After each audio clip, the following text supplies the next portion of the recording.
Of course, this idea was nothing new. It was exactly what America had done before the American Revolution, and there are many other examples throughout the world. But it was new to Guernsey, and it worked miracles.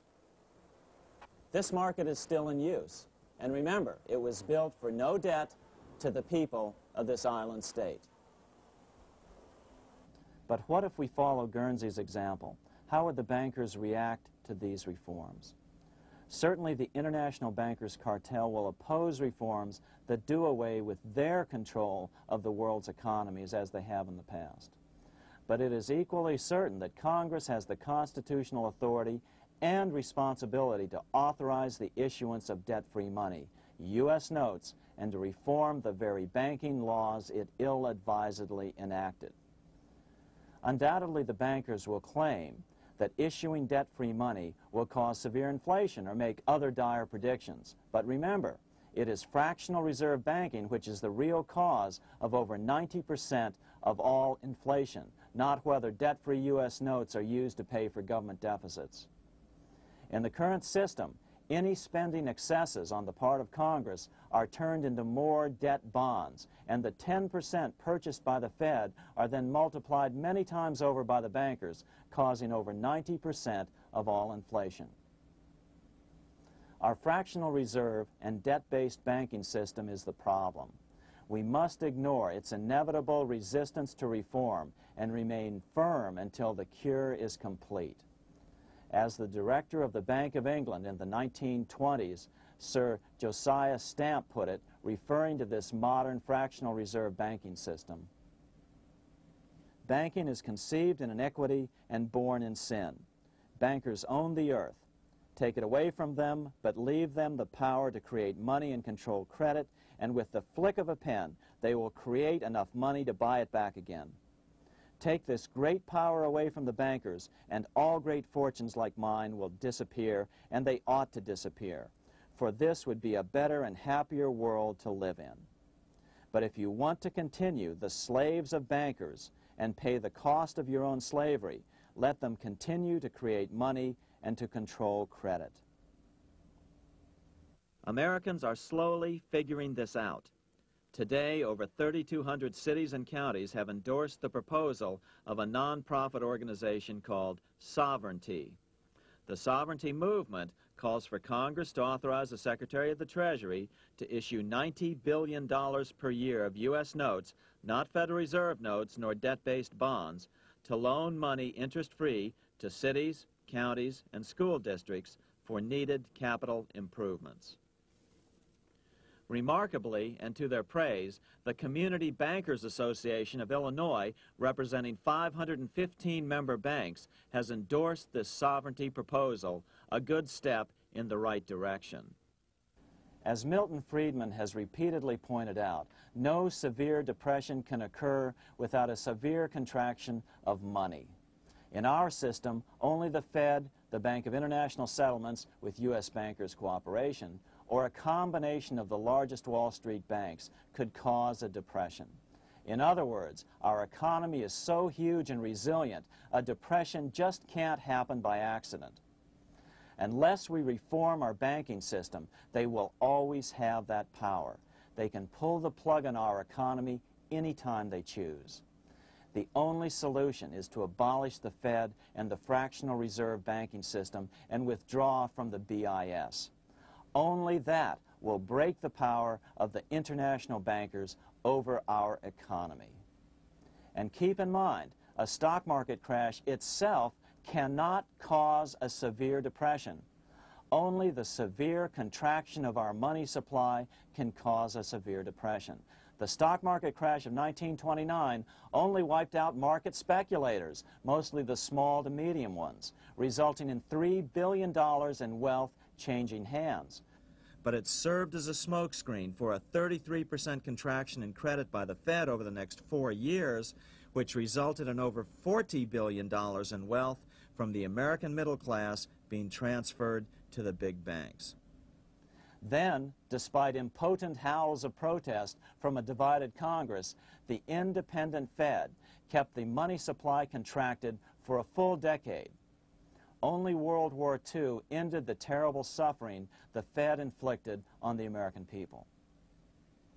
In a depression, the remaining wealth of the debt-burdened American middle class will be wiped out by unemployment, declining wages, and the resulting foreclosures. If we start to act to reform our monetary system, the money changers may do what they did in 1929 and then the 1930s, crash the stock market and use that as a smokescreen while contracting the money supply. But if we're determined to fight to regain control over our money, we can come out of it fairly quickly, perhaps in only a very few months, as U.S. notes begin to circulate and replace the money withdrawn by the bankers. The longer we wait, the greater the danger we'll permanently lose control of our nation. But some still wonder why the international bankers would want to cause a depression. Wouldn't that be killing the goose that is currently laying all those golden interest eggs? Remember what Larry Bates said at the first of this videotape. You see, in periods of economic upheaval, in economic crisis, wealth is not destroyed. It is merely transferred. Do we have any hints as to what the money changers have in store for us? Here's what David Rockefeller, the chairman of Chase Manhattan Bank, the largest Wall Street bank, had to say. We are on the verge of a global transformation. All we need is the right major crisis and the nation will accept the New World Order. So, crisis is needed to fulfill their plans quickly. The only question is when the crisis will occur. Fortunately, we probably have a little time. It's unlikely that this crisis will occur before the 1996 elections, but after that, the danger begins rising. But whether or not they decide to cause a crash or a depression through relentless increases in taxes and the loss of hundreds of thousands of jobs being sent overseas thanks to trade agreements such as GATT and NAFTA, the American middle class is an endangered species. Cheaper labor, including slave labor in Red China, which Harry Wu has heroically documented, is being used to compete with American labor. In other words, money is being consolidated in fewer and fewer hands as never before in the history of this nation or the world. Without reform, the American middle class will soon be extinct, leaving only the very rich few and the very many poor, as has already occurred in most of the world. We've been warned of all this by congressmen, presidents, industrialists, and economists down through the years. Religious leaders, too, have seen the danger. About 1898, during the time of William Jennings Bryan, Pope Leo XIII put it this way. On the one side, there is the party which holds the power because it holds the wealth, which has in its grasp all labor and all trade, which manipulates for its own benefit and its own purposes all the sources of supply, and which is powerfully represented in the councils of state itself. On the other side, there is the needy and powerless multitude, sore and suffering. Rapacious usury, which, although more than once condemned by the Church, is nevertheless under a different form, but with the same guilt, still practiced by avaricious and grasping men, so that a small number of very rich men have been able to lay upon the masses of the poor a yoke little better than slavery itself. More recently, during America's Great Depression, Pope Pius XI spoke of the same problem. In our days, not alone is wealth accumulated, but immense power and despotic economic domination is concentrated in the hands of a few. This power becomes particularly irresistible when exercised by those who, because they hold and control money, are able also to govern credit and determine its allotment.